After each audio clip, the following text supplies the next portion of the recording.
Na minha viagem, cara, eu confesso para você que ir para a Amazônia, né, um cara como eu, que a primeira vez que eu fui para a Amazônia Hum, faz exatamente 50 anos, em 1974. Tinha dois amigos meus,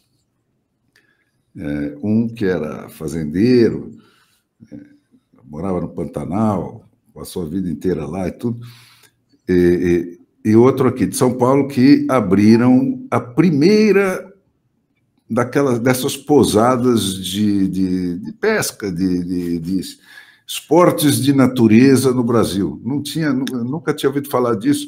E esses caras, né, e como eu conhecia um deles, ele foi lá na minha casa vender esse negócio e tal. Então, fui eu, meu pai, um dos meus irmãos, um primo, uma turminha assim, de uns 5 ou 6. E eu lembro bem o ano porque era a Copa do Mundo, 74. Né? Então, meu pai arrumou um esquema para chegar em Cuiabá e assistir o jogo numa base aérea que tinha lá. Então, nós assistimos o jogo e, acabando o jogo, pegamos um aviãozinho para ir para esse lugar, que era no lendário rio Telespires. E, cara, você levantava de Cuiabá e 10 minutos depois você já estava sobre uma selva, um mar de selva, que só ia acabar lá no Equador, né? Então, eu fui vendo esse troço sendo derrubado, né, esses rios. O Telespires, coitado, já está todo vilipendiado, né, sem mistério, mas isso me dói muito porque são rios que para mim eram lendas, né? Eu quando ia para esses lugares, eu tenho um dicionário aqui do bandeirantismo, legal. uma coisa portuguesa muito interessante, né, que tem todas essas expedições. Tá? Então, você procura por verbetes, Telespires, e você fica sabendo quem foi o primeiro cara que andou lá e tal. Né? E você pensa naquele negócio que eu vi lá, aquelas árvores que estavam lá 2000 anos antes do Cabral encostar no Brasil e tudo. Foi tudo pro saco. E aí você vai vendo esses troços, né? Quer dizer, esses rios vão ficando. Eu sinto assim, quase como é uma violação, né? De lugares meio Sagrados. sagrados, né? Que alimentaram lendas, né? Sustentaram diversas humanidades diferentes que viveram lá na beira daqueles troços. E hoje está tudo.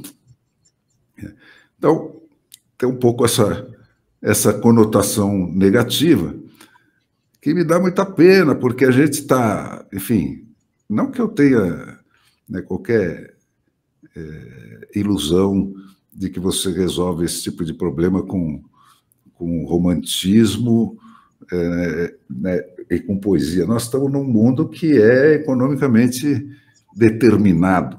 Né? Aliás, isso não é uma questão da humana. Né? A natureza é assim. Né? As cadeias alimentares são estruturas econômicas. Né? Tem em cada pedaço de mato, é isso que esse tipo de vivência que eu gosto tanto me ensinou. Né? Cada pedaço de mato tem a sua economia. Né? Tem tantos bichos quanta comida está ofertada, quanta disponibilidade de água tem. Né? Os trechos de mata estão divididos e são propriedade de grupos específicos de cada espécie animal que vive lá. Né? E isso tudo está totalmente imbricado uma coisa na outra. Né? Se você mexe numa, as outras têm que se adaptar. Então, a economia é isso. né? E o Brasil, né, só admite legalmente, né, para essas áreas selvagens que nós ainda temos o privilégio de ter nessa altura da história da humanidade, onde tudo é cimento, né? Nós ainda temos o privilégio de ter essas coisas, mas a nossa legislação só permite as atividades que implicam a destruição dos ecossistemas. Só essas podem virar dinheiro legalmente. As outras todas, né, aquelas invenções inglesas e americanas, né, de que a caça, a pesca esportivas, né, o hiking, a canoagem, o diabo, quer dizer, tudo isso vai numa valorização exponencial nesse mundo onde tudo cada vez é mais igual a tudo e você desce nos lugares de um aeroporto, você não sabe em que país você está, né? Tem as mesmas lojas, as mesmas restaurantes, tudo a mesma porcaria, né? Os mesmos automóveis e tal. Então, quanto mais igual isso fica, mais esses lugares valem dinheiro. A única coisa que vale mais que soja é perdiz. E no Brasil é proibido. Você pode ganhar dinheiro com soja, mas não pode ganhar dinheiro com perdiz. Então, o que acontece? A perdiz está condenada ao desaparecimento. O cerrado inteiro foi para o brejo. Então, aquela coisa que você tem, que é a possibilidade possível, né, depois da invenção da penicilina, onde a humanidade passou a ser uma praga, né, no planeta, né, porque ninguém mais morre. Então, você tem 8 bilhões de pessoas comendo e cagando todo dia, não é possível que isso possa dar certo, né? Mas, enfim, essa é a realidade. Então, você tem aquela coisa nos Estados Unidos, né, daqueles parques, né? O IBAMA deles chama Fish and Wildlife Service, quer dizer, Serviço de Caça e Pesca. Isso. A tradução literal é isso, né? O objetivo do Fish and Wildlife Service, quando ele foi criado, foi lá pelo Roosevelt, né? Em 1900, lá por ali. Que era um caçador, né? O objetivo definido daquela agência de governo, que é um ministério, né, era colocar uma área pristine, sob regime de conservação, né, ao alcance de não mais de 100 quilômetros de cada centro, né, urbano americano. Esse objetivo foi atingido aí no governo Obama. Finalmente, todos os Estados Unidos têm áreas assim, a menos de 100 quilômetros. E isso para quê? Para isso, né? Para pôr gente caçando, pescando e tal. Isso é uma indústria. Eu hoje fui checar esses números de novo. A cada 2 censos nos Estados Unidos, eles fazem um censo nacional dessa atividade. O último censo registrou que esse business nos Estados Unidos hoje vale 1 trilhão e 100 bilhões de dólares. E com isso você compra essas áreas e tira elas da agricultura e do real estate, né, da indústria imobiliária, para preservar, porque vale dinheiro, né? Isso é possível porque vale dinheiro, né? Porque tem um batalhão imenso de gente que vive disso lá, que elege políticos, pressiona esses políticos para fazerem as leis, se cotiza para comprar essas áreas, né? Então, no Brasil, não existe nenhum tipo de pressão econômica positiva no sentido da conservação. Eles ficam tentando essas coisas que nunca acontecem, né, de fazer governos pagarem pela sua conservação, então o norueguês vai pagar para... Bullshit. O da Amazônia. E você tira, quer dizer, os parques nacionais brasileiros é proibida a entrada, né? Quando é permitida, você só pode entrar guiado, porque você faz parte daquele povinho que Deus pôs nesse país. Isso, qualquer brasileiro de qualquer categoria repete essa frase, né? Mesmo sendo ele o povinho que Deus pôs nesse país.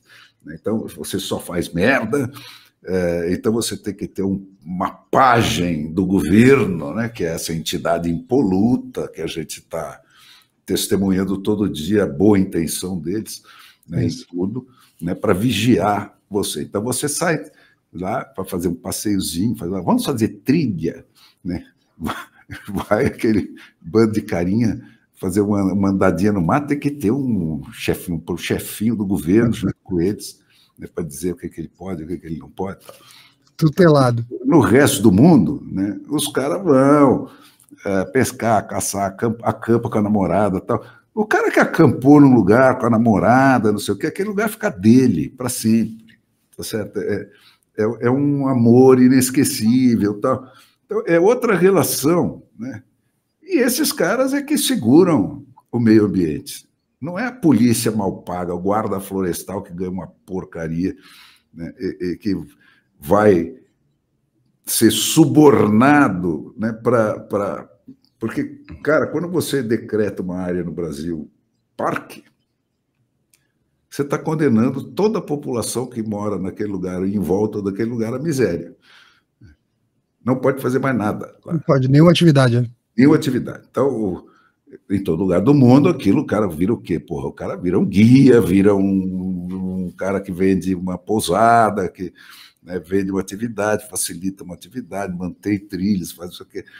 Aqui é proibido. É proibido. Então, ou você acha que o florestal, que ganha um salário mínimo, um pouco mais, né, é que vai segurar o verde. O verde. Cara, eu espero que a gente consiga superar. Isso, sabe de onde vem isso, Laudelino? Essa turma que se acha moderna, iluminada, né, com esse pensamento que acha que caça é moralmente condenável, né, aquela atividade que fez a humanidade ser a humanidade. Né? O cérebro desenvolver comendo carne. É isso aí. Né? Isso vem da nossa tradição escravocrata. Né? No Brasil não existe a figura do Daniel Boone, né? Que é aquele cara né, com uma Bíblia numa mão e uma espingarda na outra, com a família. Não, a abertura do Daniel Boone, ele derrubava uma árvore, matava um cervo e tinha um castor na cabeça, que era o chapeuzinho dele. Hoje era impossível passar na televisão. E ele, cara, quando matava um cervo, ele fazia uma oraçãozinha para o cervo lá, porque, né, e ele só matava o cervo que ele ia comer, né?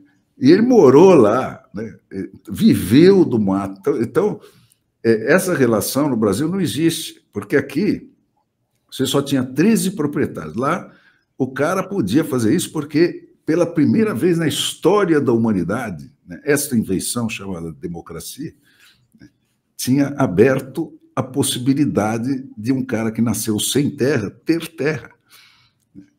Nunca antes isso tinha sido possível na história da humanidade. Você morria aquilo que você nascia. Né? Lá surgiu essa coisa. Então, você tinha essas figuras, né? E você tem essa cultura. Né? O mato lá, e recomendo aí para os nossos ouvintes que procurem depois na internet uma série, até uma série um pouco longa demais, mas interessantíssima como informação, feita pelo Ken Burns, que é um documentarista excelente, que se chama America's Best Idea, né, que é a história da criação dos parques nacionais lá. Né? Como é que aquilo foi? E qual era o sentido ideológico daquilo? Porque na Europa, da onde nós viemos todos, né, só o nobre podia caçar. Né? O plebeu que estava morrendo de fome, se matasse um bichinho lá para comer, era morto, apaulada pelo dono da área. Né? Então, aquela turma que saiu para fazer os Estados Unidos sob a democracia, uma das primeiras coisas, uma das primeiras exigências foi essa, o direito de caçar e pescar para todo mundo. Então, isso não era só uma coisa de um esporte, de uma paixão. Era um troço que tinha um sentido ideológico, né, de ruptura com aquele passado escroto, feudal e tal. Né? Então, a criação dos parques foi para isso. Quer dizer, como a função do governo democrático é servir o povo, né, a função do Fish and Wildlife Service era garantir que todo cidadão americano tivesse esse privilégio, né, de poder caçar e pescar e acampar e fazer hiking ou usar a natureza como ele entendesse, desde que seja uma forma que leve à conservação, que é diferente de preservação. Né?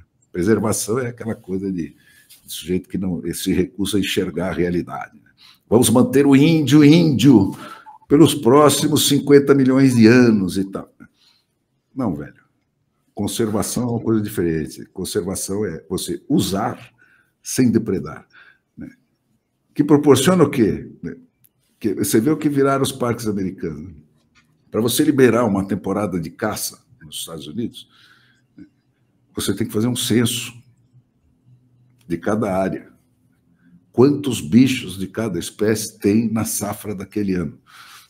Então, você tem uma tecnologia de selecionar áreas, fazer levantamentos, tal, como você faz com o censo, né? Fazer uma projeção do número, e com isso se libera ou não a caça de certas espécies e as quantidades de caça. E como é pouco, né, tem bicho que vai a leilão, e é isso que sustenta todo o sistema de conservação. Então, os americanos, com a ocupação full do território nacional, coisa que aqui ainda não é verdadeira, porque a Amazônia tem, né? Com a ocupação full do território nacional, eles têm mais bichos hoje de cada espécie caçada nos Estados Unidos do que se calculava que havia na época do descobrimento. Porque é um business. Gera 1 trilhão e 100 bilhões de dólares. Então, é um monte de gente cuidando da conservação, não deixando fazer barbaridade, segurando isso porque vive daquilo, não porque ele é um guardinha assalariado.